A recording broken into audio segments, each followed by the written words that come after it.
तिला कोणतरी घी जाई मतदान केंद्रावर, आणि जर एखादा म्हणाला लागा की येणं मतदान मी करस, ती म्हणतात हा सरक बाजूले, मला पेन्शन चालूच आहे, मला पगार चालूच आहे, धनुष्यबाण दखार दे माले मारके बटन दाबनस.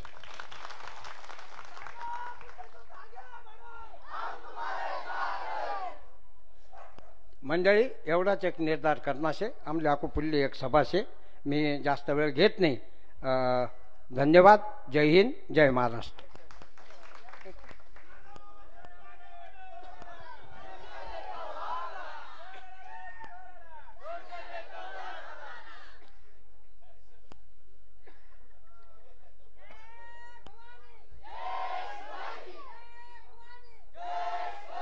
आपल्या करसगव्हाण गावाच्या या सभेप्रसंगी उपस्थित मंचावरील सर्व सन्मान्य नेतेगण, मोठ्या संख्येने उपस्थित असलेले आमचे सर्व ज्येष्ठ माता पिता, महायुतीचे सर्व सन्मान्य नेते पदाधिकारी, उपस्थित बंधू आणि भगिनींनो, काही लोक बोलत होते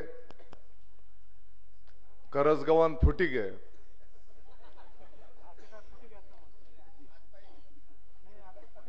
मला वाटतं हा अफाट जनसागर पाहिल्याच्या नंतर त्यांनी काहीतरी प्रिंटिंग मिस्टेक होईने होई असं म्हणतं तर काही वावगं ठरणार नाही.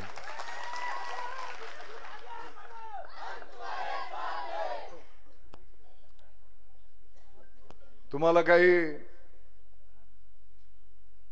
रोजंदारी पगार पैसे देऊन आणलेला आहे?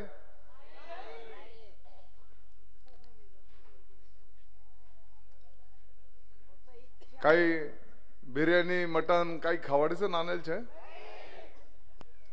आज तर एकादशी आहे, म्हणजे काही पार्टी बिर्टी दिसा नाणायचे का? अजून तुम्ही फराळ सुद्धा केलेलं नाही तरी तुम्ही आशीर्वाद देण्याच्यासाठी आलेले आहेत.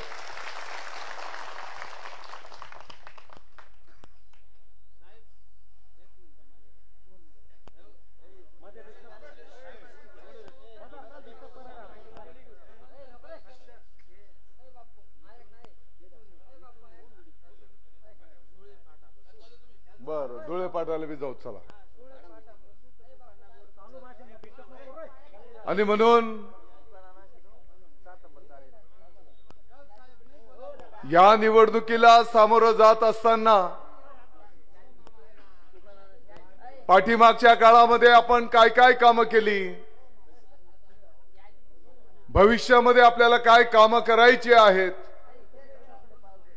हे दादा, अरे काही विषय नाही, त्याला बी आईस्टाईन सापडणार, काम सांगा ना.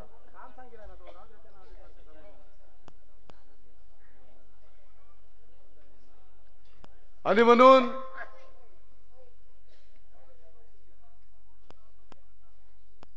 खऱ्या अर्थाने भविष्यामध्ये आपल्याला काय विकास साध्य करायचा आहे हे सर्व विषय घेऊन आपण जनतेच्या दरबारात जात आहोत. नामपूर रस्त्याच्या काष्टी फाट्यावर 5 कृषी महाविद्यालय आणि 1 डिप्लोमा कॉलेज. आपल्यापैकी किती लोकांनी पाहिलं जरा हात वर करा. अरे तुम्ही सगळ्यांनीच पाहिजे, उद्घाटनला तुम्ही आले होते आहे का नाही? उद्घाटनाच्या दिवशी पावसाने पण आपली परीक्षा पाहिली. 7 तास पावसात पण भिजले. आमच्या ताईंच्या तर त्या शेतामध्ये चिखलात चप्पल अडकून गेल्या.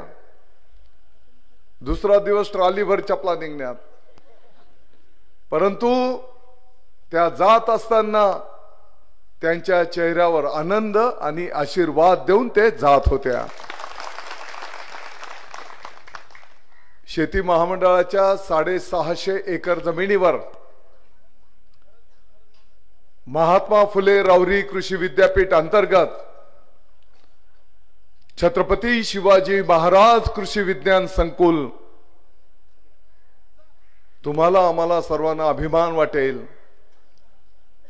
भारताच्या इतिहासामध्ये एकाच ठिकाणी एकाच वेळेस आणि प्रत्यक्ष सुरू होणारे 5 कृषी महाविद्यालय आणि 1 डिप्लोमा कॉलेज फक्त आपल्या मालेगावला।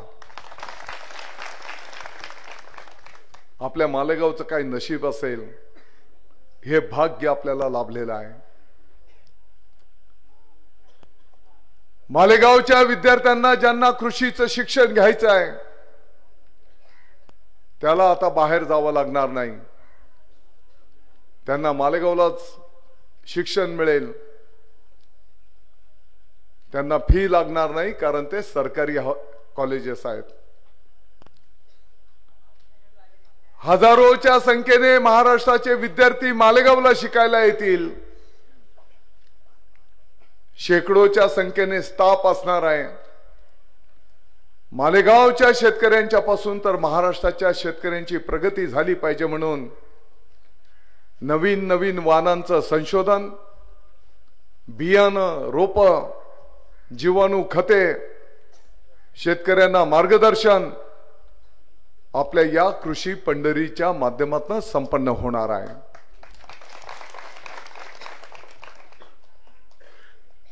हजारो विद्यार्थी, शेकडोंचा स्टाफ, लाखो शेतकरी, त्यांचं कुटुंब, त्यांचे नातेवाईक, त्यांचा मित्रपरिवार आपल्या मालेगावला जोडला जाणार आहे।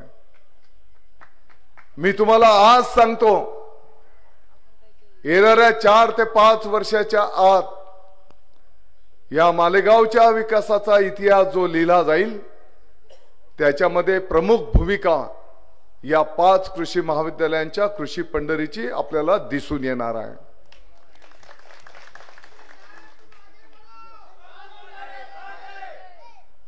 आपल्या लोढा मार्केटच्या शेजारचं महिला व बाल रुग्णालय किती ताईंनी पाहिलं? जरा हात वर करा। सगळंच नाही पाहिजे। ताई, हॉस्पिटल कसं आहे?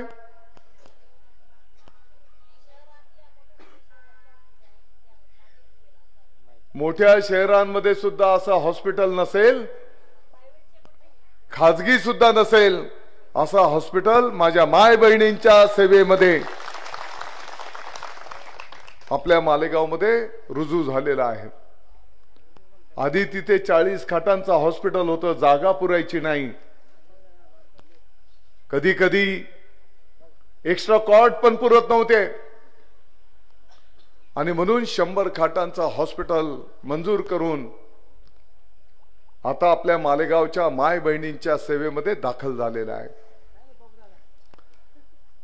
त्या रुग्णालयामध्ये जे ऑपरेशन थिएटर आहे, मुंबईच्या मोठ्या हॉस्पिटलमध्ये जसे ऑपरेशन थिएटर असतात तसं ऑपरेशन थिएटर आपल्या या शासकीय रुग्णालयामध्ये त्या ठिकाणी जनतेच्या महिलांच्या सेवेमध्ये दाखल झालेला आहे।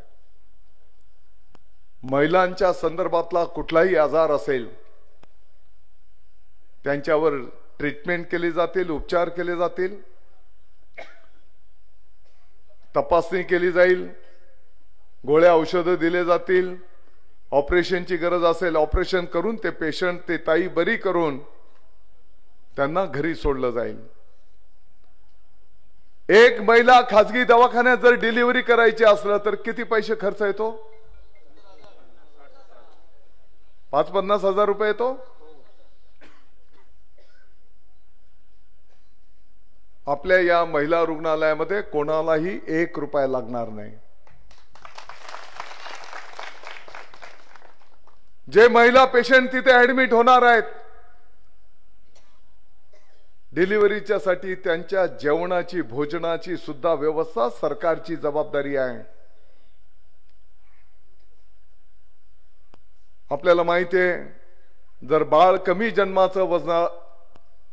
वजनाचं जन्माला आलं तर त्या बाळाला काचेच्या पेटीत उपचार करावे लागतात। लहान बाळांचं यापूर्वी दुसरीकडे व्यवस्था, आई इकडे बाळ तिकडे. आता लहान बाळांच्यासाठी सुद्धा उपचाराची तिथेच व्यवस्था केलेली आहे. आई पण तिथं राहील, बाळ पण तिथं राहणार आहे.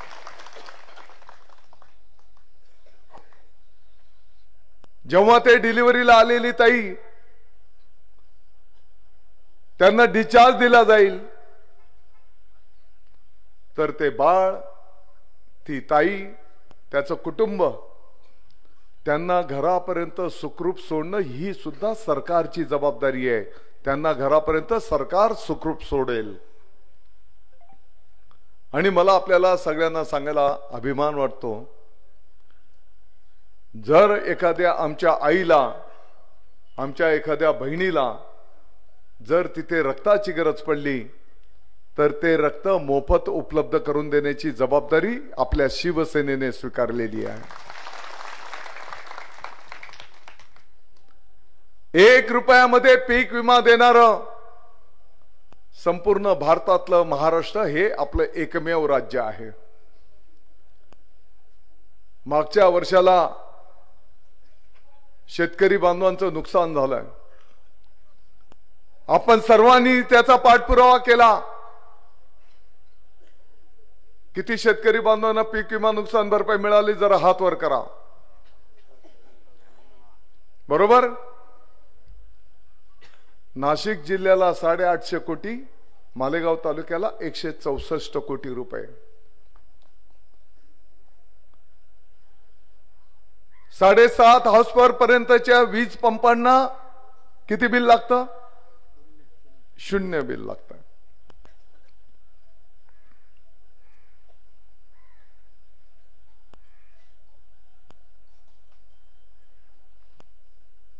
दादा, एसटी बाजार किती भाडं लागस?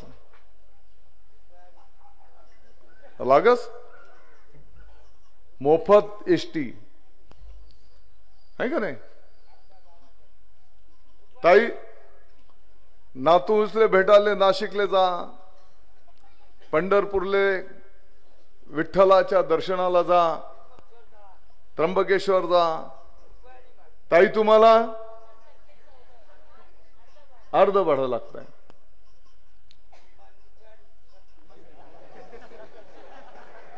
तुम्हाला पैसा सरकार भरल, एसटी महामंडळले.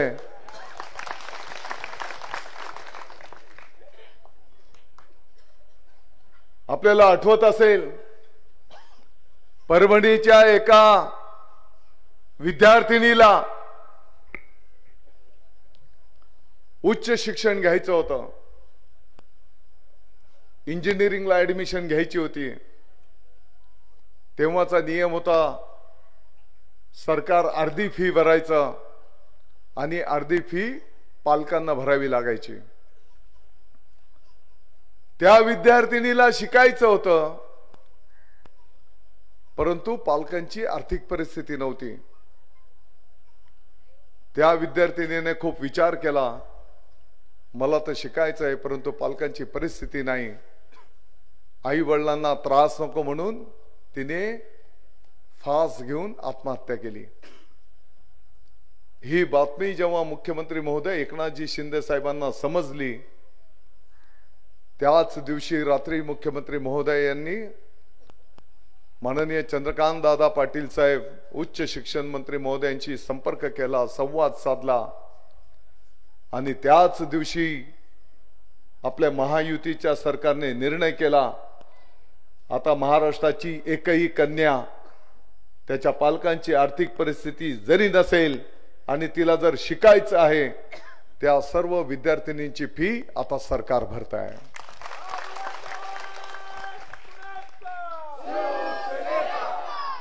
संवेदनशील माणूस किती असू शकतो? मला वाटतं हे जिवंत उदाहरण आहे. संजय गांधी निराधार योजना, माझी तुम्हाला विनंती असणार आहे, गावगावच्या कार्यकर्त्यांनी जीवाचं रान केलं, कागदपत्रांची पूर्तता केली. 65 वर्षाच्या वरचे जे आहे, आमच्या आई वडील वृद्ध आहेत, विधवा बहिणी आहेत, दिव्यांग बंधू भगिनी आहेत. पहिलेच्या काळात सरकार त्यांना 1000 रुपये महिन्याला मानधन द्यायचं. आत्ताच्या घडीला मुख्यमंत्री महोदय एकनाथजी शिंदे साहेबांनी ते 1500 रुपये केलं होतं. मला सांगायला आपल्याला सगळ्यांना आनंद आणि अभिमान वाटतो. तुम्ही महाराष्ट्राच्या अनेक तालुक्यांची माहिती घ्या. काही तालुक्यांमध्ये 1000-2000 लोकांना पगार चालू आहे. काही तालुक्यांमध्ये 5-7 हजार लोकांना पगार चालू आहे आणि काही तालुक्यांमध्ये 10-12 हजार लोकांना पगार चालू आहे. आपल्या मालेगावला शहर आणि तालुका मिळून 71,000 लोकांचा पगार चालू आहे. किती लोकांचा पगार चालू आहे जरा हात वर करा. हे पहा, लाजानं काय शे. आणि म्हणून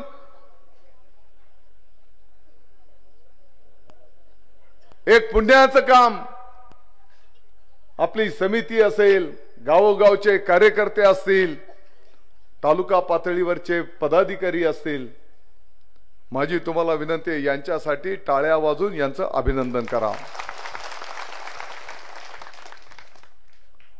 एवढं चांगलं काम या सर्व पदाधिकारी कार्यकर्त्यांनी केलं.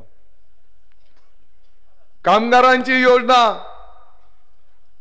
त्या पेट्या असतील, संरक्षक किट असेल, भांडी असतील, मालेगावला 18,000 लोकांना ते किट वाटप करायचं आपल्या कार्यकर्त्यांनी कष्टपूर्वक काम पूर्ण केलेलं आहे.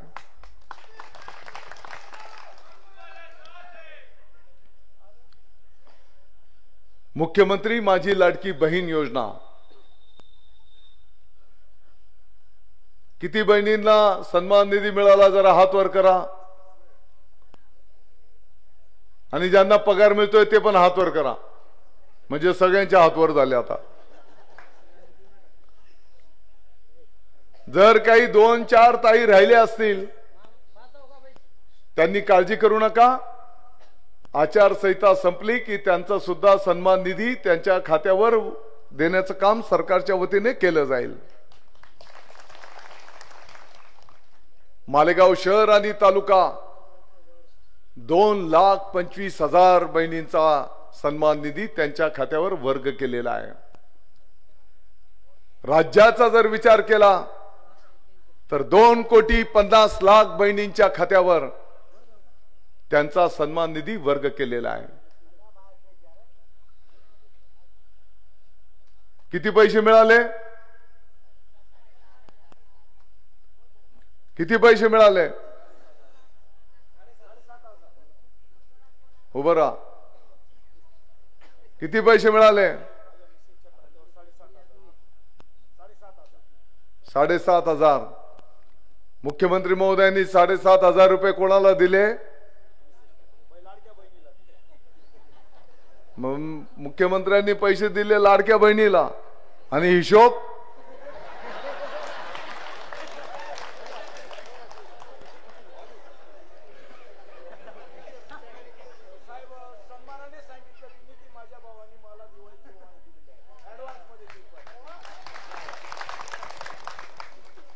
ताई, आधी घर खर्चासाठी तुम्ही जर 500 रुपये मागितले ना, हे 100-200 द्यायचे आहे का नाही?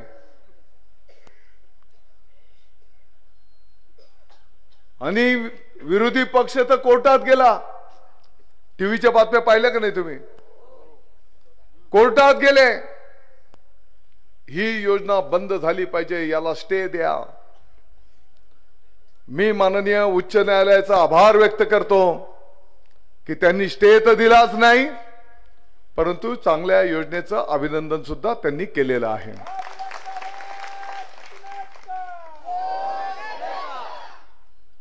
योजना चांगली आहे का वाईट आहे?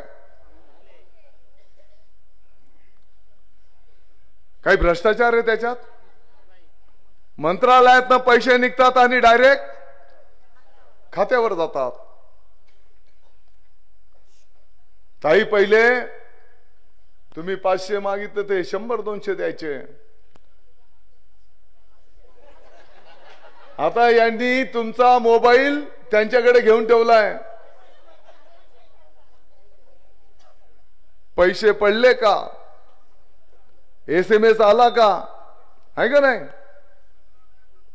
आणि ज्या दिवस पैसा पडणार SMS होणार की तुम्ही घरात गोड बोलायला लागल्यात. आले आणि मग हळूच सांगतास मोटरसायकलवर बैस, बँकात जावांचे.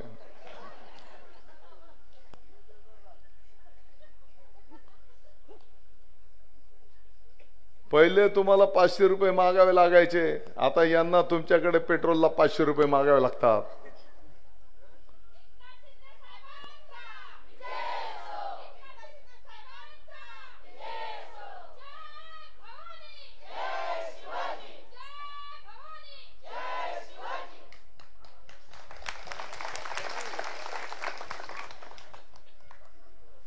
पहिले विरोधी पक्षवाले बोलायचे यांच्याकडे पैसे नाहीत, हे सरकार कुठून पैसे देणार. आता 7,500 रुपये बहिणींच्या खात्यावर तर टाकले गेले आणि येणाऱ्या मार्च महिन्यापर्यंत जे पैसे लागणार आहेत लाडक्या बहिणींसाठी त्यांचं बजेटमध्ये तरतूद करून तो पैसा तिजोरीमध्ये बाजूला काढून ठेवलेला आहे. आणि आता तुमच्यासाठी आनंदाची बातमी आहे, 1500 रुपयाच्या जागेवर आता तुम्हाला 2100 रुपये दिले जाणार आहेत.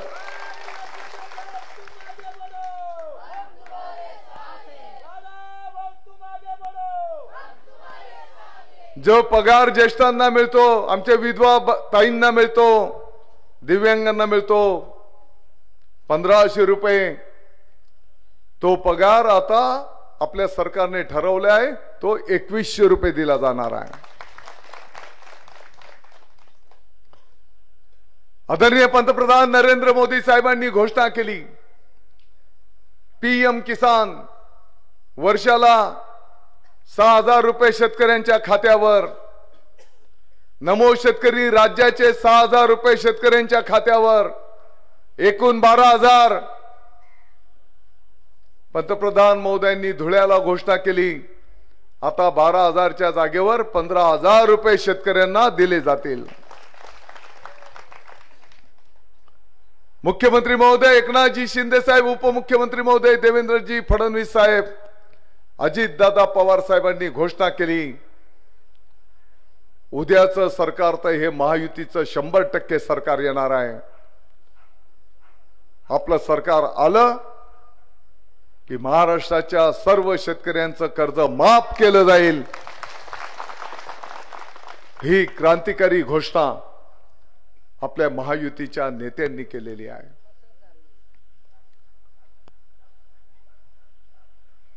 नानाजी देशमुख कृषी संजीवनी प्रकल्प, पोखरा योजना, शेतकऱ्याला विहीर पाहिजे, फळबाग लागवड, ड्रिप करायचंय, शेणनेट करायचंय, पॉली हाऊस करायचंय, ट्रॅक्टर घ्यायचंय, 70, 80, 90% सबसिडी. पुढच्या 6 वर्षाच्या साठी टप्पा 2 जो मंजूर करण्यात आला, 6000 कोटी रुपयांचा प्रकल्प. मला आपल्याला सगळ्यांना सांगायला आनंद होतो, आपल्या मालेगावचं भाग्य आहे, परत एकदा 100% आपल्या मालेगाव तालुक्याचा या योजनेमध्ये समावेश आपल्या सरकारने केलेला आहे. पुढची 6 वर्ष मालेगावच्या शेतकऱ्यांना या योजनेचा लाभ घेता येणार आहे. आपल्या मालेगाव तालुक्याच्या आदिवासी बांधवांच्यासाठी आपल्या सरकारने 3000 घरं विशेष बाब म्हणून मंजूर करून दिलेले आहेत. मालेगाव तालुक्यात एकही आदिवासी बांधव आता 65च्या घरात राहणार नाही. गेल्या 20 वर्षांपासून आपलं स्वप्न होतं मालेगाव शहरामध्ये भारतरत्न महामानव डॉक्टर बाबासाहेब आंबेडकर साहेबांचा पूर्णाकृती पुतळा झाला पाहिजे. मुख्यमंत्री महोदय जेव्हा मालेगावला पहिल्यांदा आले येतानाच ते मंजुरीचा आदेश घेऊन आले आणि आज आपण जर मालेगावमध्ये बघितलं, भारतरत्न महामानव डॉक्टर बाबासाहेब आंबेडकर साहेबांचा पूर्णाकृती पुतळा त्या ठिकाणी आपल्याला सर्वांना आनंद होईल असा त्या ठिकाणी उभा करण्यात आलेला आहे.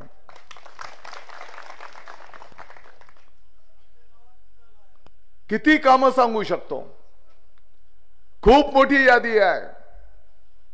पुढे आणखी एक सभाश नार पार गिरणा नदी जोड प्रकल्प गेल्या 45 वर्षांपासून आपण सर्वांनी पाठपुरावा केला. माझी तुम्हाला सगळ्यांना विनंती आहे, आपण महामहिम राज्यपाल महोदय, माननीय मुख्यमंत्री महोदय, माननीय उपमुख्यमंत्री महोदयांचं टाळ्या वाजवून अभिनंदन करू. त्यांनी या 7,500 कोटीच्या प्रकल्पाला मान्यता दिली. 1,25,000 एकर क्षेत्राला पाणी दिलं जाणार आहे. 10 TMC याचा अर्थ अर्ध गिरणा डॅम किंवा 4 चनकापूर धरणं भरतील एवढं पाणी नार पार गिरणा नदी जोड प्रकल्पाच्या माध्यमातून उपलब्ध होणार आहे. मला वाटतं आम्ही मालेगावचं काही भाग्य असेल, मालेगावचं काही पुण्य असेल, आपल्या आई वडिलांची पुण्याई असेल, देवाचे आशीर्वाद असतील. या 7,500 कोटींमध्ये 525 कोटी रुपये या नार पारच्या प्रकल्पामध्ये डॉक्टर साहेब वर या. खऱ्या अर्थाने ही योजना डॉक्टर साहेबांनी काही वर्षापूर्वी मी अंत्यविधीला असं गप्पा मारत तिकडे बसलेलो होतो, त्या काळामध्ये डॉक्टर साहेबांनी हा विषय, मला वाटतं पहिली दुसरी टर्म असेल,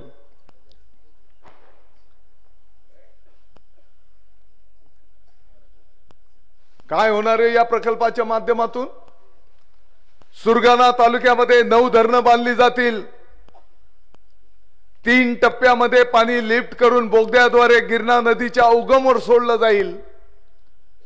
गिरणा नदीमधून आलेलं पाणी चनकापूर आणि पुढे गिरणा नदीतून ठेंगोड्या बंधाऱ्याच्या डावा आणि उजव्या कालव्याच्या माध्यमातून आपल्या तालुक्याला उपलब्ध केलं जाणार आहे.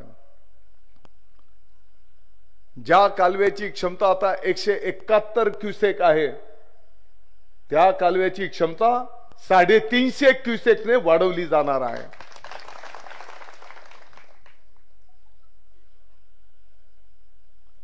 जिथे 10 दिवस पाणी यायला लागायचे तिथे 5 दिवसात पाणी पोचणार आहे.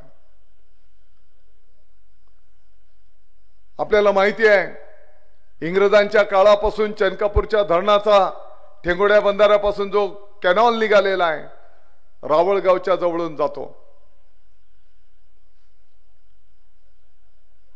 रावळगाव कडनं तुम्ही वडनेरला जाताना तो कॅनॉल क्रॉस करून आपण जातो.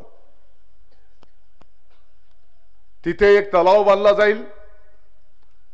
त्या तलावामध्ये गिरणा नदीचं पाणी टाकलं जाईल आणि तिथून 3.5 किलोमीटर फक्त अंतरावर वडनेरकडे जाताना एक नगर ओळ म्हणून तलाव आहे, MIDC ला लागून रस्त्यालाच आहे. त्या तलावामध्ये हे पाणी लिफ्ट करून टाकलं जाईल. ते पाणी लिफ्ट करून टाकलं की ते धरण भरलं की एक चारी त्याची नाल्यात सोडली तर ते पाणी डायरेक्ट मोसम नदीमध्ये येत आहे. वडेल बंधाऱ्याच्या वरच्या भागामध्ये, वडेल बंधाऱ्याच्या वरच्या भागात पाणी आलं की मोसम साळ कालव्याच्या माध्यमातून ते पाणी मग कुकाणं असेल, लेंडाणं असेल, आपलं दैकुटे धरण खडकी आणि पुढे कानोळीच्या माध्यमातून पळास दऱ्याच्या पर्यंत ते पाणी जाणार आहे. तुमनं गाव पुढे सांगी राहिनो ना.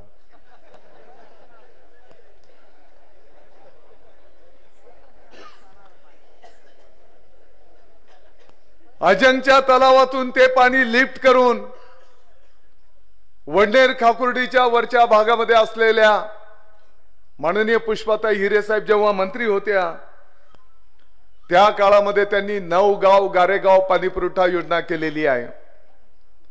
मोसम नदीचं पाणी लिफ्ट करून वळवाडी गावाच्या पर्यंत ते पाणी नेण्यात आलेलं आहे आणि तिथे टाकी फिल्ट्रेशन प्लांट आपण सगळ्यांनी बघितलेला आहे. आणि म्हणून मोसम नदीतलं पाणी लिफ्ट करून वळवाडी गावाच्या पर्यंत ते नेलं जाईल आणि वळवाडी गावाच्या पासून उताराने मग खाकुर्डी असेल, निमशेवडी असेल, कंकराळा असेल, करजगव्हाण असेल, हाताण्याच्या पासून जळकू पर्यंत ते पाणी उताराने पाईप बंद कालव्याद्वारे ते पाणी दिलं जाणार आहे. माझी तुम्हाला विनंती आहे, जसं मी बोललो देवाचे आशीर्वाद असतील ही योजना आपल्याला मंजुरी मिळालेली आहे. नुसती मंजुरी नाही मिळाली, काही कामांचं सर्वेक्षण करणं आणि काही कामांचं प्रत्यक्ष काम सुरू करणं याचं टेंडर नोटीस पण निघालेलं आहे. किती वाजले? 20 मिनिटं बाकी आहेत. ठीक आहे, कामांची यादी मोठी आहे. मला वाटतं पुस्तिकेच्या माध्यमातून आम्ही सर्व आपल्याजवळ मांडण्याचा प्रयत्न केलेला आहे. त्या गावाच्या पासून तर तालुका पातळीवर गिरणा, मोसम, परसूल, दोद्याड, कानोळी, बोरी सर्व नद्यांवर बंधारे.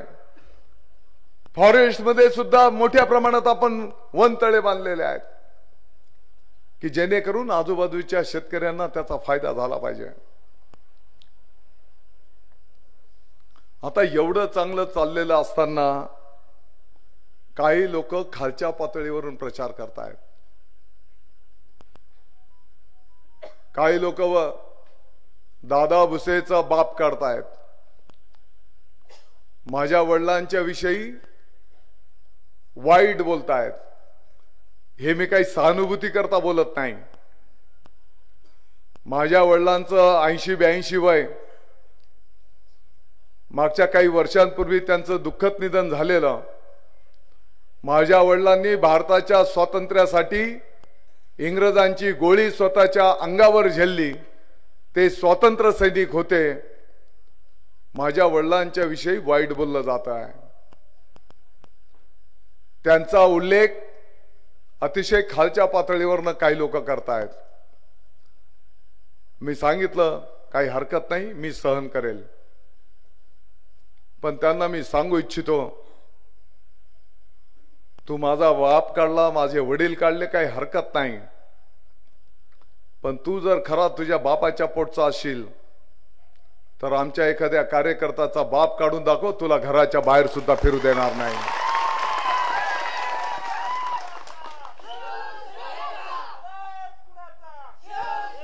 मला असं बोलायचं नव्हतं, परंतु त्यांचा स्तर घसरत चाललेला आहे. त्यांच्या पायाखालची वाळू घसरली. काय बोलतो? दादा भुसेने मालेगाव पासून तर मुंबई पर्यंत हायवे घेऊन टाकलेला आहे. ठीक शे गिना. पुढे काय बोलतो? दादा भुसेचा दुबईमध्ये बंगला आहे. दादा भुसेचा गोव्यामध्ये बंगला आहे.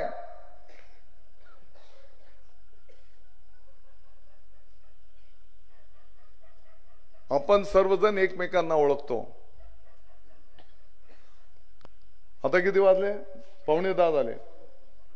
यातले 10 वाजनात की यातने टिक टिक चालू आहे जास. 90 वर होत नाही. त्यातले 90 वर होत नाही. काय खंबा? मला काय कोणाविषयी बोलायचं नाही, परंतु यांना फक्त गोवा आणि दुबई दिसते रात्री. फक्त रात्रीचं यांना गोवा आणि दुबई. आणि दुसरा भाऊ, तुले काय दिन माले काय दिन.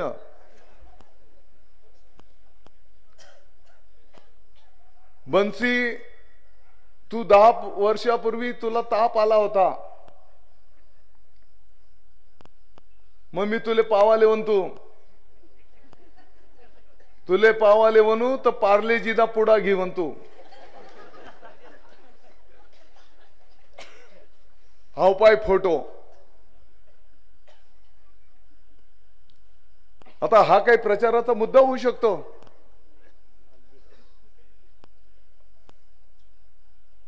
तुम्ही जात नाही कोणाच्या सुख दुःखात. कोण मित्र परिवार, काही नातेवाईक, कुठं काही सुख दुःख होणे जातात नाही आपण. प्रत्येक जण जातो. मग काय फोटो काढतस. मी एका आदिवासी कन्याचं हेलिकॉप्टर मधून लग्न लावलं. ज्याचं लग्न लावलं तो बिचारा डाळिंब छाटतोय आता. मी टिंगल करत नाही, परंतु तेवढेच पैसे, ते पैसे कुठून आले त्याचा ते बोललो तर तुम्हाला आपण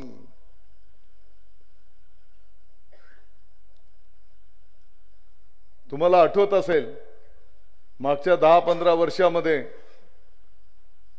सर्व धर्मीय सामुदायिक विवाहाच्या माध्यमातून किती लग्न लावलेत आपण. तुम्हाला सगळ्यांना माहिती आहे. लग्न लावलेत का नाही? 500 पेक्षा जास्त लग्न लावले आहेत. त्याची जाहिरात केली आपण.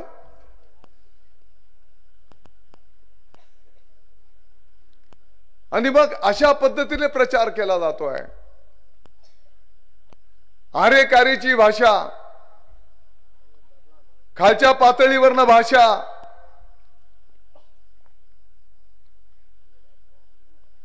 कालदीज पर्यंत तुम्ही दादा भुसेना गाणं म्हणत आहे का नाही? 2-3 वर्षा पहिले पर्यंत तुम्ही दादा भाऊ भुसेचे गाणे बोलायचे. दादा भाऊ भुसे लय भारी. आणि या 2-3 वर्षात काय झालंय की दादा भुसे एकदम वाईट होऊन गेला.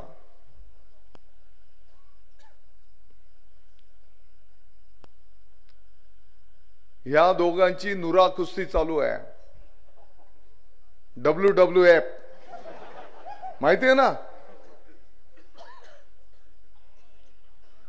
एकाने दुसऱ्याला फायनान्स करून, स्पॉन्सरशिप करून उभं केलेलं आहे. का उभं केलं? तू दादा भुसेचे मत खा, मग मी निवडी असो.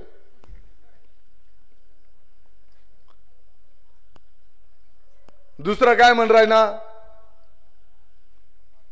मला माहित छे मी पडी जाणार छे.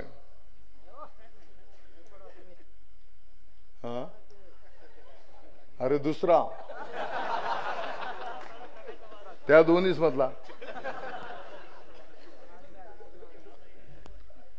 जे दोन्ही उमेदवार उभे आहेत ना दुसरे, त्यांची गोष्ट सांगतो. तुम्ही राहिल्यावर मी कस काय पडसू.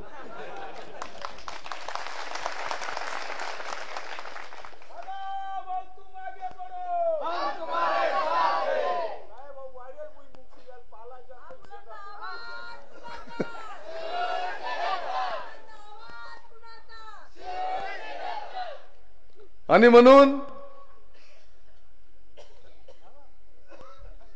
म्हणून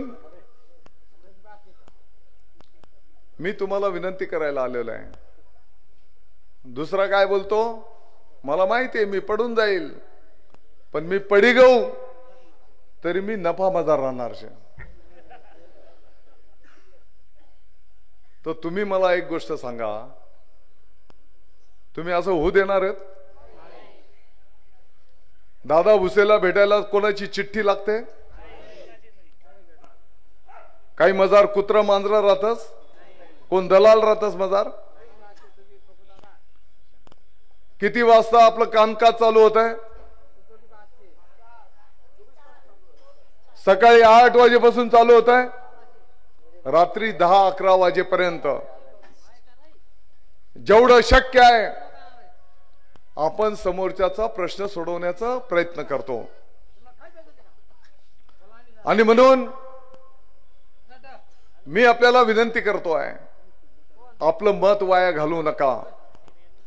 खूप कष्टाने आपण आपल्या मालेगावचं नाव मोठं केलेलं आहे.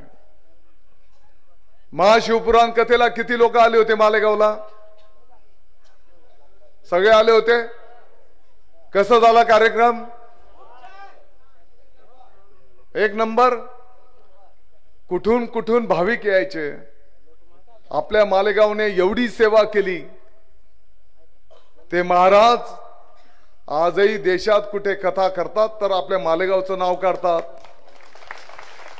काढतात की नाही? एवढं आपल्या मालेगावचं नाव सर्वांनी मिळून मोठं केलेलं आहे. आणि ही आपल्या मालेगावची संस्कृती आहे. तिथे अन्नदानाला पण नंबर लागायचे.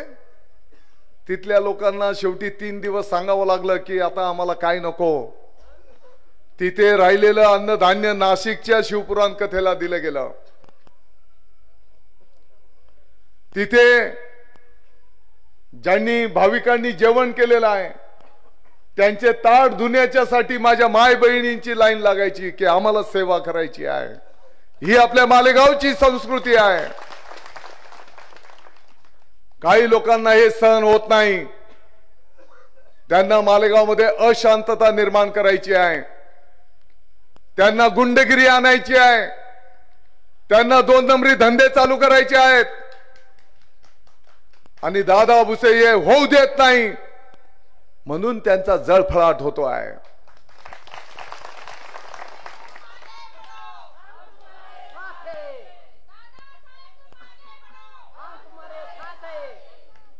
आणि म्हणून मी तुम्हाला विनंती करणार आहे. आता काही लोक तर एवढ्या त्यांचं वाळू घसरली. ते बोलतात दादा भुसेच्या गावागावात त्या आमच्या आई आमच्या ताई आरती ओवाळतात. मग काय वाईट आहे? आमच्या त्या आई आहेत, आमच्या त्या बहिणी आहेत, ते आशीर्वाद देत आहेत. आणि त्यांच्या आशीर्वादानेच धनुष्यबाणाचा विजय उद्याचा होणार आहे. त्यांना ते सुद्धा वाईट वाटतंय. टीका करतात. आता त्यांची कोण आरती करत नाही त्याला मी काय करायचं? हा?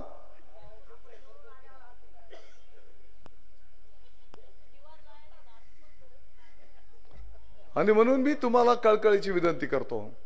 आपला तालुका विकासाच्या दिशेने निघालेला आहे. आणि तुम्ही काळजी करू नका. उद्याचं सरकार हे महायुतीचंच 100% सरकार येणार आहे. आणि महायुतीचं सरकार आलं मालेगावच्या विकासाचं कुठलंही काम थांबणार नाही. हा तुम्हाला मी विश्वास देतो. आपलं सर्वांचं मी आभार मानतो. खरं म्हणजे एक महाराज होतात, कीर्तनकार महाराज. कीर्तन चालू होतं. माऊली महाराज खूप रंगात आले. महाराजांनी कीर्तन करता करता महाराजांचे डोळे लागले. मग महाराजांनी जेव्हा डोळे उघडले तर अर्धा जनसमुदाय निघून गेलेला होता. महाराजांना वाटलं काय हरकत नाही, अर्धे तरी थांबलेले आहेत. महाराजांनी परत कीर्तन सुरू केलं. महाराज कीर्तनात तल्लीन झाले. महाराजांचे डोळे लागले. परत महाराजांनी जेव्हा डोळे उघडले तर 5-10 जण शिल्लक राहिले होतात. महाराजांना वाटलं काय हरकत नाही, 10 जण तरी राहिलेले आहेत. परत महाराजांनी कीर्तन सुरू केलं. महाराज तल्लीन झाले, डोळे लागले. डोळे जेव्हा उघडले तर तेव्हा फक्त 1च जण शिल्लक होता. मग महाराजांनी कीर्तन थांबवलं. त्या एका भाविकाला जवळ घेतलं आणि महाराज त्याला सांगायला लागणार, या सगळा जरी निघी घ्या परंतु तू एक का होईना तू एक श्रोता असा आहे की तुला माझं कीर्तन आवडलेलं आहे. तो श्रोता म्हणे तुमनं कीर्तन बिर्तन तर काय मला माहित नाही, परंतु ज्या घोंगडीवर उभा राहायचं तुम्ही कीर्तन कर राहणार आणि ज्या माईक वरतून तुम्ही कीर्तन कर राहणार तुमनं कीर्तन जर बंद होईना तर तुम्ही घोंगडी घेसून माईक घेसून मी बी घर जायचं झोपसो. आता मलाही वाटलं होतं कोण उठायला घेईल तर मी बी आवर्त घेसू, परंतु कोण उठायला तयार नाही. चालू द्या, रातभर चालू द्या. काही लोक बोलतात, माझे मित्र मला विचारतात, दादा भुसे तुम्ही बॉडीगार्ड का घेत नाही? मी बोललो, अरे बाबा माझ्या मालेगावच्या लोकांचा कधी कधी त्यांना संशय येतो, दादा भुसे खरा मंत्री शका नाही. मंत्री म्हटला की फौज, फाटा, गाड्या, घोड्या, लाल दिवा, पोलीस. कधी दिसला का तुम्हाला?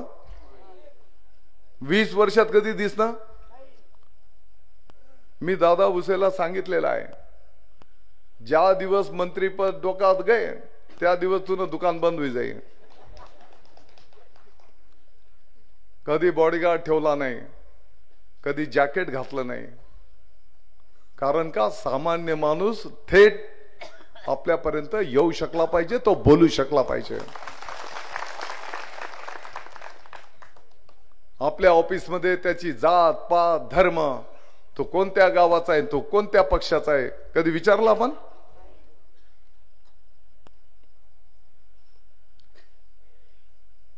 काही लोक विचारतात बॉडीगार्ड का घेत नाही. मी माझ्या मित्रांना सांगितलं, या जनता जनार्दनाचे आशीर्वादच दादा भुसेसाठी बॉडीगार्ड आहेत. आणि मला विश्वास आहे 20 तारखेपर्यंत खूप अफवा येतील. हाव फुटी घ्या, करजगावांले असं असं होई गे, करजगावांना सांगतील डोंगराळ्याला तसं तसं झालं. याचा नेहमीला धंदा शेत्या. कोण सांगाई सोनाना मनी वाटणार शेतस.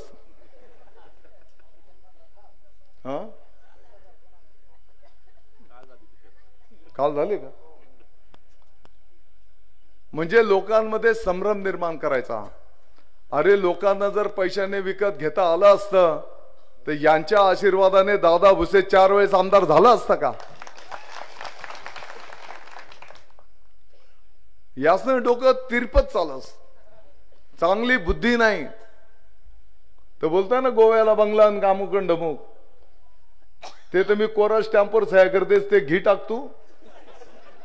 परंतु कधीतरी कॉलेजेस जे आहेत ना त्याच्या शेजारी शेती महामंडळाची जमीन आहे आणि तिथे आपण एक आनंद आश्रम पाहिलं तुम्ही? आनंद आश्रम केलेला आहे. अरे प्रॉपर्टीवाला तू एक दिवस तिथे ये, तुले देव सुबुद्धी दी की जीवन काय आहे. 20 तारखेपर्यंत काही खोट्या अफवा येतील, त्याच्यावर तुम्ही विश्वास ठेवू नका. तुम्ही सर्वजण धनुष्यबाणाला आशीर्वाद द्या, एवढीच कळकळीची विनंती करतो. आणि तुमच्या पुरतं मर्यादित न राहता आपले मित्रपरिवार, आपले नातेवाईक त्यांना सुद्धा धनुष्यबाणाला आशीर्वाद देण्याची विनंती करा. जय हिंद, जय महाराष्ट्र.